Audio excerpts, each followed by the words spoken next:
up, guys? Ghost Spider here, also known as Spider-Gwen, also known as Gwen Stacey, and I'm here to tell you guys about some superhero myths that need busting. Myth number 1, superhero suits cause chafing. Yeah, if you get them at Party City, superhero suits don't chafe. At least mine doesn't. Janet Van Dyne designed mine, and what it basically is workout material, but tricked out to be extra protective. I'm so glad she added extra protection into the heels because I kept wearing through mine. She also added some pretty cool stuff, like a directional tracker and comlink built into the mask. And of course, she put a cooling system in it because it does get hot. Superhero myth number 2. You have to work really hard to conceal the fact that you're a superhero. I don't know where this one comes from, but it's just not true. If you've ever been to high school, you know that nobody cares who you are, what you're doing, or why you just snuck into class 15 minutes late with drywall in your hair because Doc Ock put you through a window. Now, popular kids, we all know them. They're gonna make fun of you for dumb stuff like your zodiac sign or what kind of Snapchat you got. They really don't care about you or your personal life. And besides, everyone in high school ditches class anyway. I know like 5 kids who sneak out like 3rd period to do whatever. It's perfect time to get crime fighting in. Nobody pays attention to me at all. Maybe that's because I have no social life. Yeah, it's probably because I have no social life. Those popular kids, they'd never be able to lead a superhero life. But hey, who needs school popularity anyway, am I right? Superhero myth number 3. Superheroes can come up with funny quips in any situation, especially during a battle. Alright, it doesn't matter if you're the funniest comedian on earth who always has a funny line for something. As soon as you get into a battle situation, it's boop, no thoughts, head empty, you're done. You can't think of anything on the spot. But that doesn't mean you can't be sassy, of course. What's a spider person without the sass? The way it works is differently, though. You have to basically just spill everything that comes to your mind out of your mouth, no matter what it is, funny or not. And yeah, sometimes it's pretty cringy. But what it does is not only keeps you focused on what you're doing, it also distracts your enemy. And sometimes you can come up with something really funny. The more you say, the more likely it's gonna happen. Yeah, most people aren't going to pay attention to it because it's during a huge battle, but you'll know, and that's the important part. The only important thing is you cannot plan them out beforehand. Trust me, I know. In battle, your mind... This next one is kind of similar. Training is so that superheroes can know exactly what to do when they're in a fight. This is not what training's for. You can practice something over and over again, like say, a web slinging maneuver or whatever. Even if you practiced it like 1,000 times, during a fight, in no time you're gonna be able to go, oh, hey, I guess I'm gonna do that new web sling maneuver I've been trying it out. Here's how I'm gonna do it. No, you're too busy dealing with not dying and trying to save the city from some death ray or a poisonous gas cloud or a freeze machine or something. What training is for is trying to get all those moves and maneuvers and stuff into your instincts. So when it comes time to the adrenaline rush and spidey senses tingling like you've got phones on vibrate in your head kind of a deal, you can just do it without thinking about it. And then bam, you've got it. That way you can still deal with supervillains and everything. Next myth. This one is a big one. Everyone always acts like supervillains are the big final boss battle while small-town crime is just sort of a warm-up. In reality, it's the exact opposite. Oh boy. Now, yeah, I know, supervillains have superpowers and all this technology and stuff at their disposal to wreck you, and small-town crime people just have whatever's laying on hands and their fists to punch you with. But supervillains have egos, and that's their biggest downfall. They're always trying to publicize what they're doing. They want the whole city to know when they're destroying it with a death ray, and they especially try to grab the attention of the superheroes like us so they can come out and watch them defeat everything. So that means you get to work crime fighting into your schedule. So I know when the supervillain's gonna deploy their death ray, I can write it down and plan to finish my school project beforehand.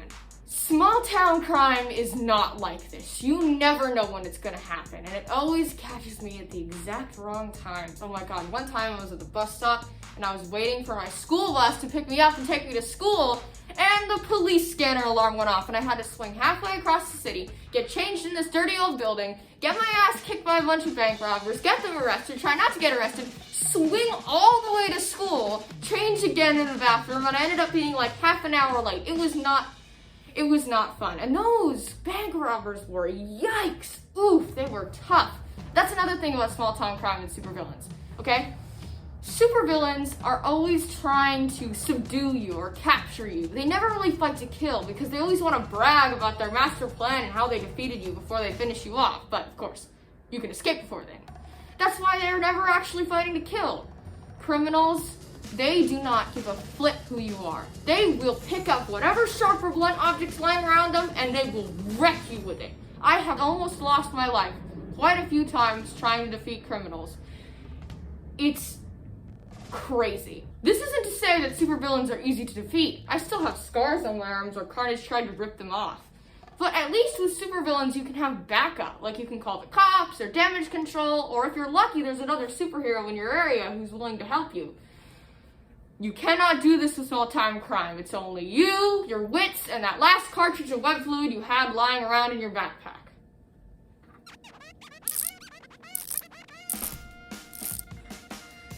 Now, I'm going to start talking about some myths that are specific to spider people.